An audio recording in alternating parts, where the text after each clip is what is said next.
You. Oh, hey, Mongoose Publishing. How's it going? You're running a traveler campaign, are you not? Yes? Well, I've given it a great deal of thought and I've decided to... Oh! Ow! Did you just give me the entire traveler set for free? And you're sponsoring the show? Yes, I did, and there's nothing you can do about it. Thank you. Hey everybody, Jack Square Pegs Hands here. We have a very, very big announcement to make if it hasn't already been seen by you. The Swift Sunrise channel is sponsored by Mongoose Publishing, and to show their support for the new Traveller campaign, The Bomber, which episode 2 was released on YouTube as of time of recording, this time at 9 p.m. AEDT. The time zones are always messing with me. And the response has been extremely positive, especially from the Traveller community. So thank you so much. But we've got a box full of goodies here, and you can see it's been sent by Royal Mail. How exciting!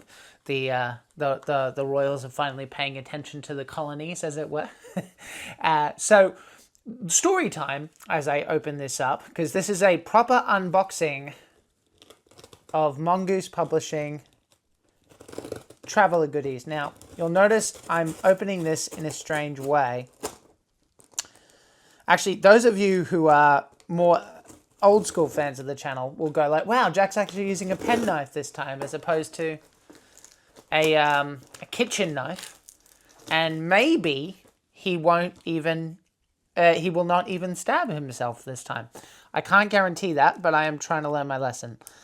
But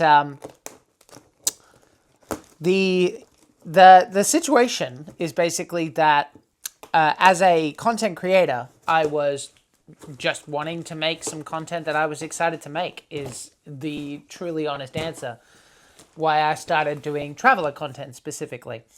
I also noticed, and I think a lot of the community will agree with me, there's quite a lack. There's quite a bit of a lack. Quite a bit of a lack, that's the phrase. Quite a lack of content on Traveller and so on. So I wanted to create for it.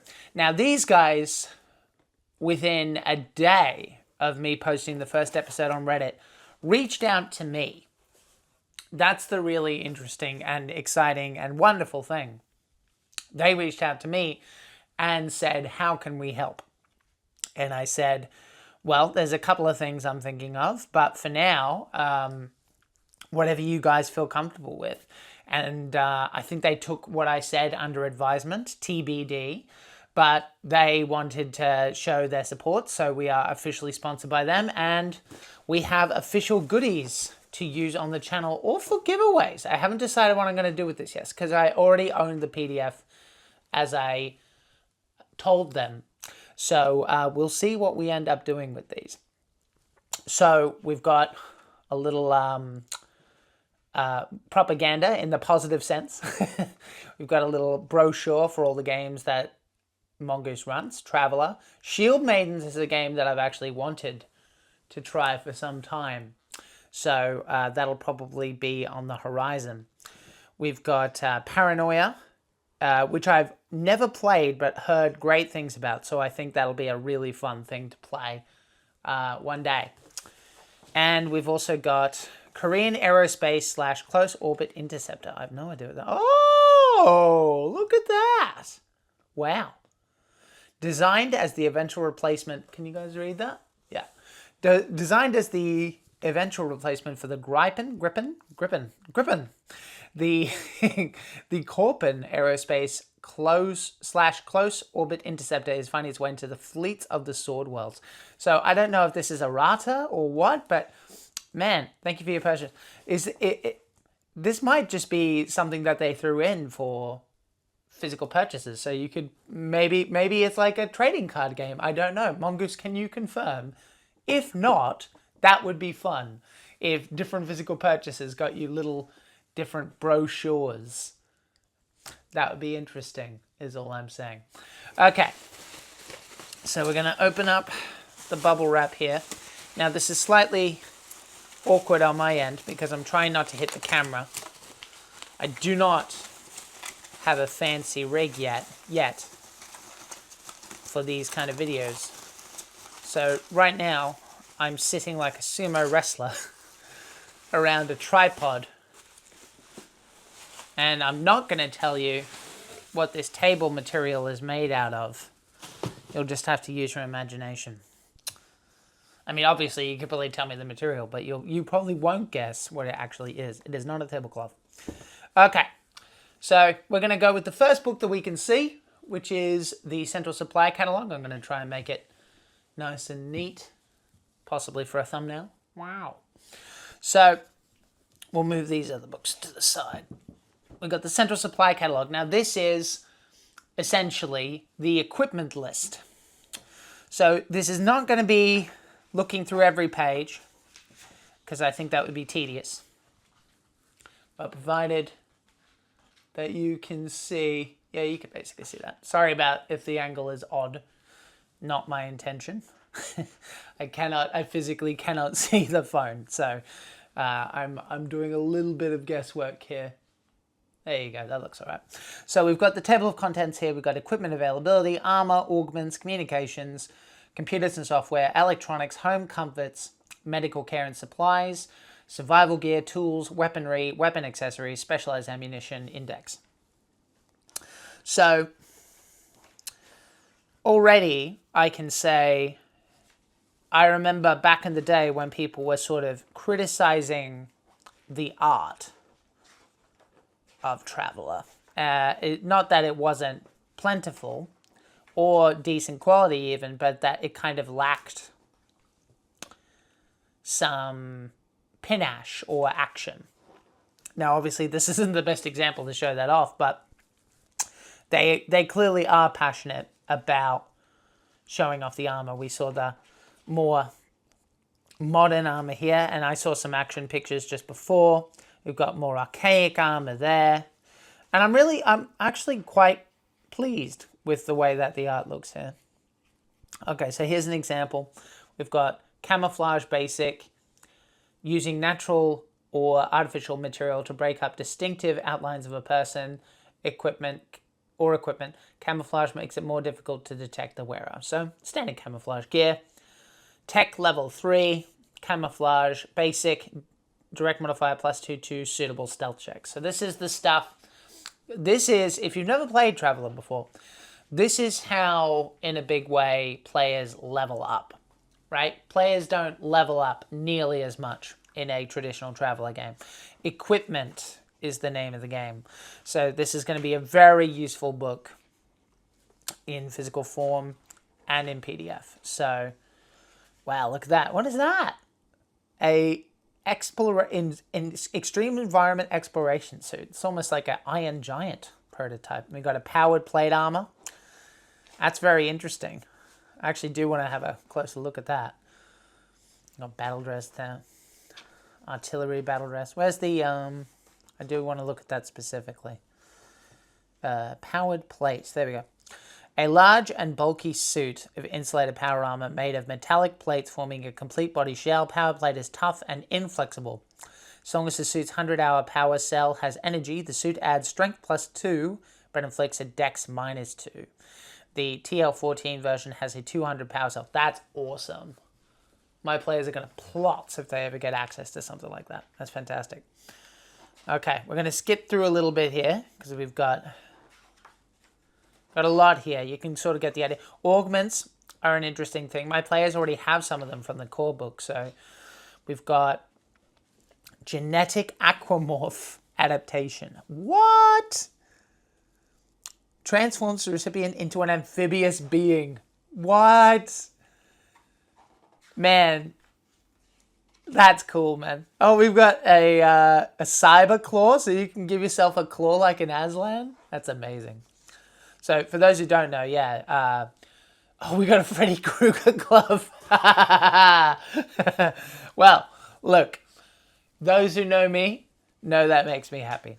I think I'll probably put that on my next character. Aslan can grow claws out of the middle of their hands in case, their external claw, their weapon claw, comes out of the middle there. Okay, what else we got? We got specialized computers, software packages, electronics. There's art for pretty much everything here. You know what this reminds me of in a good way? The Dungeon Master's Guide. I don't have the newest one, but I remember when I started my ttrpg career, and I was so excited looking through all the treasure that I could get my players in the DM's guide. This is giving me a very similar vibe. And I'm getting giggly looking at certain equipment and going, "Ooh, that'd be fun. That'd be a fun reward. Cool." So, we've got a solar panel array. That's interesting. Vacuum environments, tools. I got one right here. Weaponry, of course. Naturally, the stuff that you were probably waiting for. We've got a stun stick. We've got a gravity hammer. Oh my god. Gravity hammer is in the future for the bomber, I think. We got all sorts of melee weapons, which is great. We're not forgetting them. We got, we got a knuckle blaster. Knuckle blasters take the form of a reinforced glove with heavily padded fingers that incorporate a row of sockets across the back of the hand. Oh my god. These sockets are loaded individually with 4 shotgun shells, which detonate when the wielder's fist comes into hard contact with the target. Are you kidding? Fantastic. I love that. Amazing.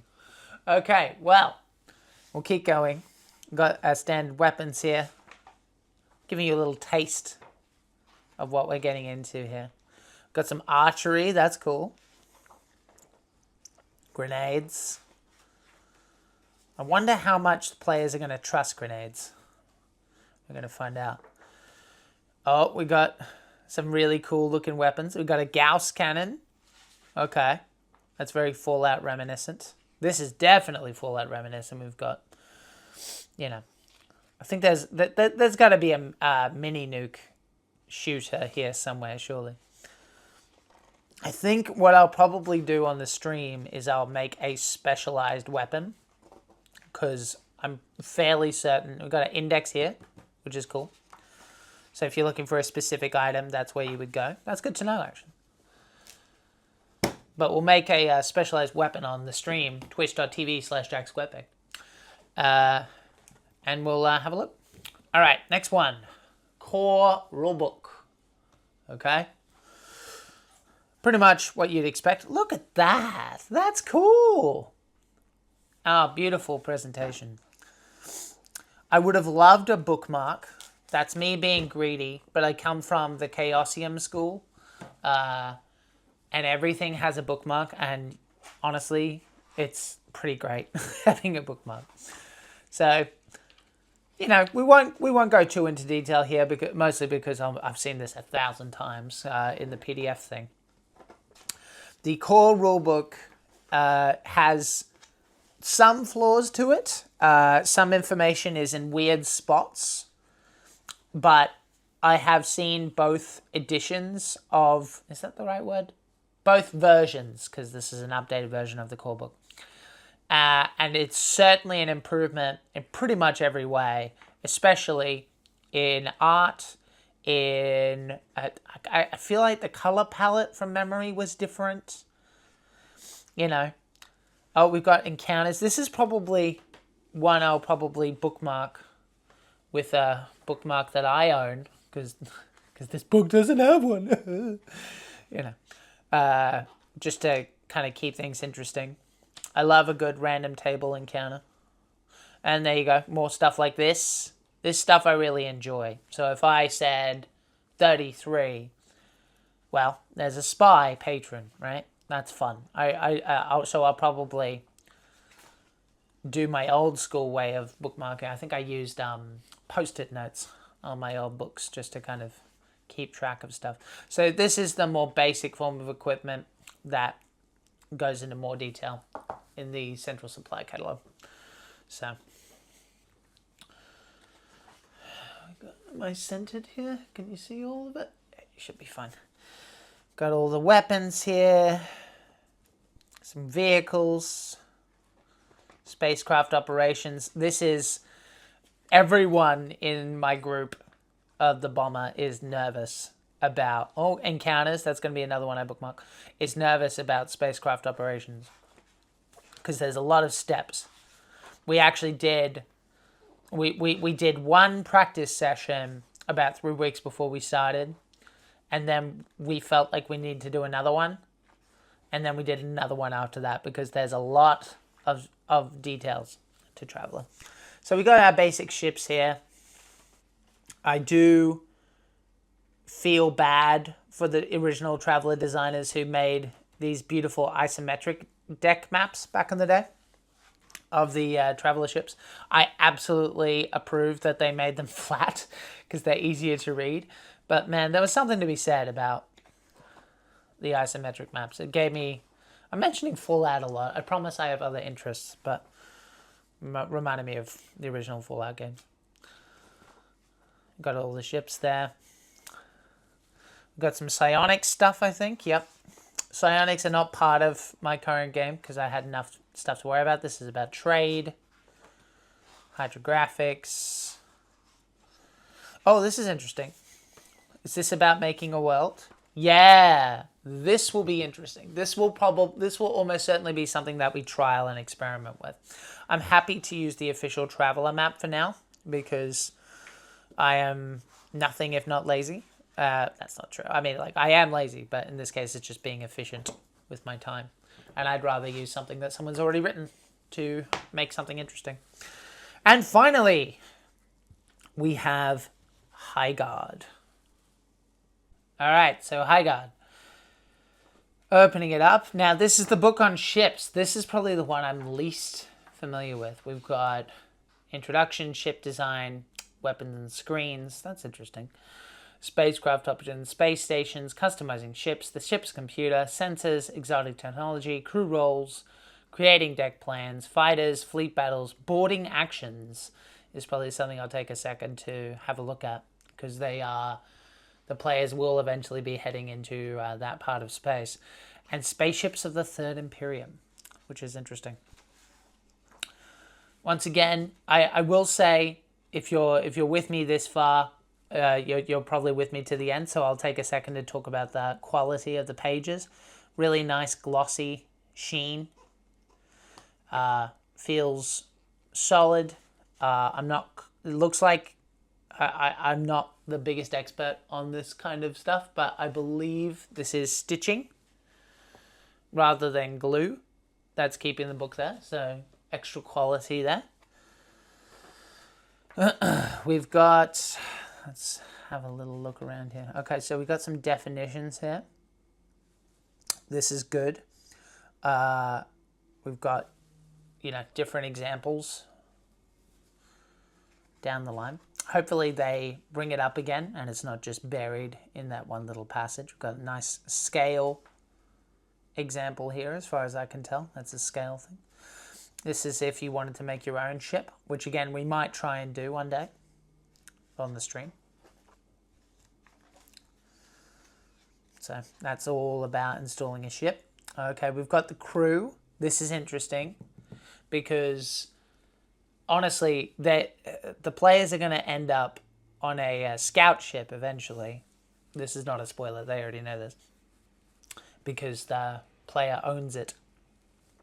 I don't know if they plan to have any more people on board than their 6 people. If so, they're going to have to cram in some beds somewhere.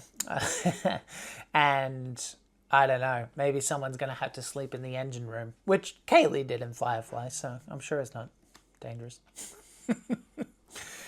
So we've got... Actually, no, that's not true. She did not. There was a hammock there, though, wasn't there? I'm almost certain there was a hammock in the engine room. So you could have a nap there if you wanted to.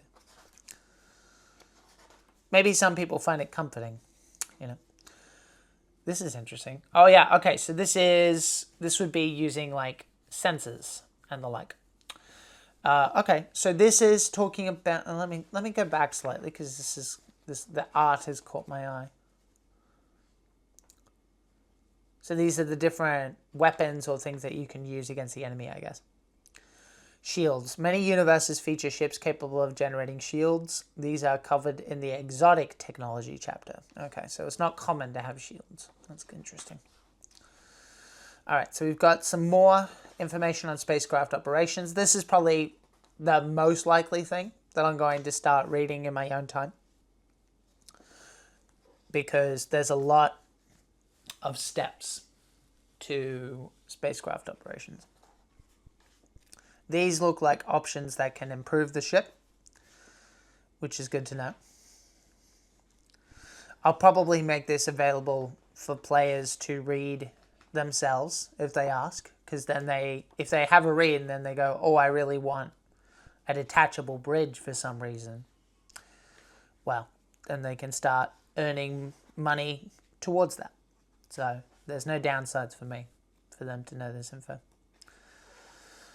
Starports, customizing ships. That's probably what they're going to have to do if they want any extra crew in there. So that's page 71. I'm going to make a mental note of that. The ship's computer, how sophisticated do you want it to be? You know, as well as using it in combat. What does Traveller consider? Oh, here we go. Oh, this is interesting. We've got a little example of potential combat, I think, over here. Right here. We've got census check failure, available bandwidth 5. Available bandwidth 5. Bandwidth 0. Census check success, available computer bandwidth 5. Range to target medium. Advanced census exceeds. All 4 ships may have sensor detection of the target ship thanks to their ability to share data. Interesting. Obviously, probably a little bit more detailed if I were actually to read it, but it's good that they have diagrams and examples. Okay, so this is an example of what you could be doing on your ship, which is cool. We've got the administrator, the astrogator, captain, engineer. Engineers, if there was one thing I wish I could go back and tell past Jack about, it's that I really encourage people to get engineering. Because if the Traveller is anything, especially on a spaceship, it's engineering is cool and you should stay in school, kid. Because, yeah. And most of the things you can do on a spaceship, from what I could, like the majority, were engineering actions. And my players had none of it. So they had to kind of fix their starting skills so that they had a bit more variety in what they wanted to do. Instructions on how to make a deck plan. I really do like that a lot of this stuff for Traveller, you know, it's complex, it's deep, but there is something to be said in that they lay out everything. Jury is still out on how easy that is to pick up and execute on. Maybe that could be explained better. But imagine if this was the case for making a monster in Shadow Dark or something like that. I think that would be very interesting to see if a game company would prioritize that. Here's how you can make a typical monster. And maybe it's not, maybe I'm missing something and it's not as cut and dry as that, but I think GMs would appreciate it if you can find a place for it in the book. Boarding weapons. Okay, are we up to boarding? Yeah, I think we are. Force boarding. Yeah. Tumbling ships. Deliberately causing a ship to fumble can prevent or at least delay a boarding action. Interesting. Well, I don't know what fumble means in this context. To tumble. I'm just too far away from the book. I can't read. All right, we've got some cutters, how to cut into the ship. This is interesting. The weapons of choice for a boarding action are blades and handguns. For a handgun, most boarding parties prefer snub pistols or laser pistols for 2 reasons. Both have 0G, and neither do extensive damage to ship systems when shots are missed. That is good to know, because I need to go back in episode 3 and take away the damage to the ship that they thought they saw. Because it would not be as obvious as I thought. I thought laser fire would go through the laboratory ship. I'm not going to spoil the adventure that the players are walking into, but if you've played Traveller or seen any Traveller adventures, when I say they're going to investigate a laboratory ship, you probably know what adventure I'm talking about. So we've got the various deck plans here. The orange code is cool, but it's a situation that, to be honest, there's a few too many things to remember, right? This is fine. This is great, in fact. I like that they have got a thing. But this is where a bookmark, at the very least, would have come in handy, because then it's a situation where you can flip back and go, okay, right, what is this? We've got a chair-looking thing. That means it's a G chair, right? What does that mean? That's a turret, and so on, right? Either that or bringing up what the orange things mean frequently enough that we don't have to flip back. Those would be the options as I can see them. So you can see there's a ton of ships, ton of different options. This one's cute. What's that? A prospecting buggy. There you go. There you go. Got a Far Trader.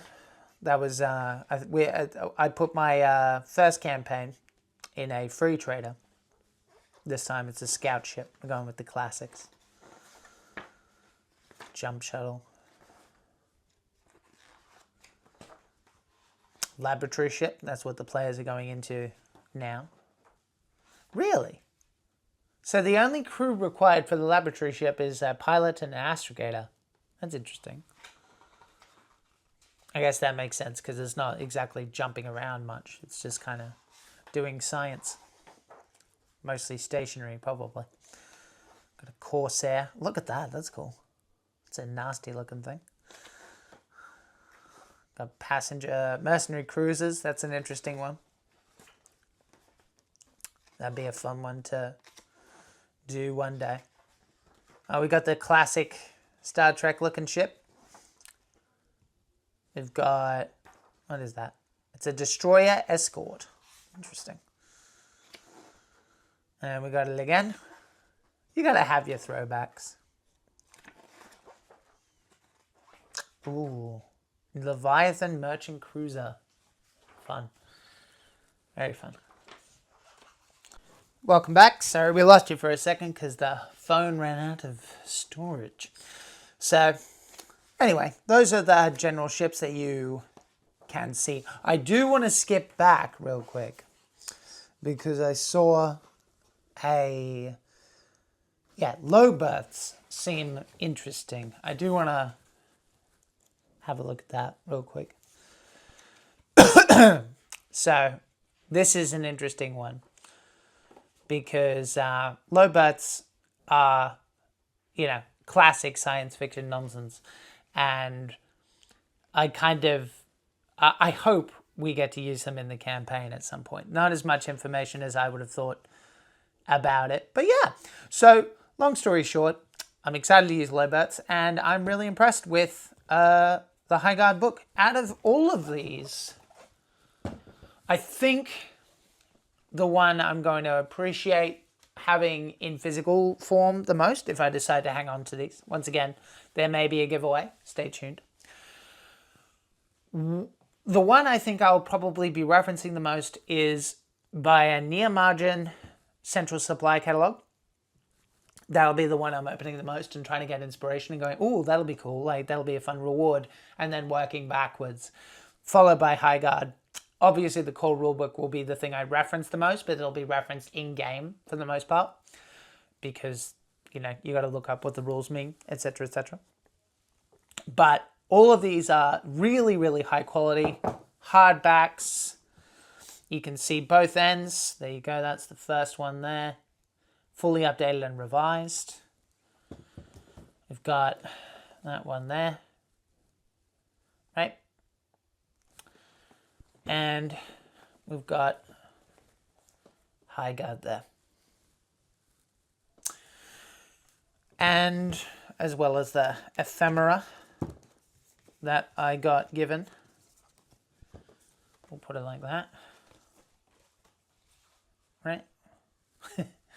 I mean, what a beautiful package. And I'm really, really grateful to Mongoose Publishing. Thank you very much to Mongoose Publishing for sending all these goodies, as well as the campaign that I'm really excited to run once this is over, or maybe in the background or in my personal time. Cluster Truck. I'm so excited. I'm a little sad they didn't have it in physical copy, because it turns out I asked for the most recent adventure they had published and they did not have it in stock, which is a shame. But I'm really excited to run that as well. So overall, do I think you should get these? In Australia, the cost is quite high. This is $90 Australian at your local game store. But don't forget that Mongoose does the PDF for free. So now that I'm holding it in my hands, if you think that you are going to run a long-term campaign, having the physical and PDF is self-explanatory in its value. You will get your value back relatively quickly. These other books are a situation where I think get the core book first, make sure that this is something that you enjoy, and then have these. And then honestly, it's kind of up to you at that point if you want to buy anything else physically. I am very much a PDF buyer because I live in a small apartment. If I'm buying something physically, it's because I know it's something I'm going to play for a long time. So with that in mind, if you are relatively certain, then obviously I highly recommend this. Mongoose Publishing, if nothing else from this video, it should be indicative that they absolutely deserve your money if you're in a position to spend it, because they really care about the community. They really want to uplift people and give people a chance to experience their games in fun new ways. And I'm overwhelmed and extremely grateful for the support. So thank you very much, Mongoose Publishing, one more time. Go to mongoosepublishing.com for any of your needs. They sent it from the UK. And by the way, it took like a week. Insane. I was expecting it to take like a month, but I guess that's what I get for liking a lot of things that come from the US. Not that I've gotten anything from the US lately for obvious reasons. mongoosepublishing.com. Go check it out. Thanks for watching, everyone. And don't forget, you can go to the link in the description or in one of these video cards and check out Traveler the Bomber, the campaign that I am running with my lovely friends over on Twitch live on Tuesdays, 7:30 p.m. AEST, or a couple of days later on Thursday around 9 p.m. AEST on YouTube if you're a YouTube person. Please go ahead and like and subscribe if you haven't done so already, and I will talk to you again soon.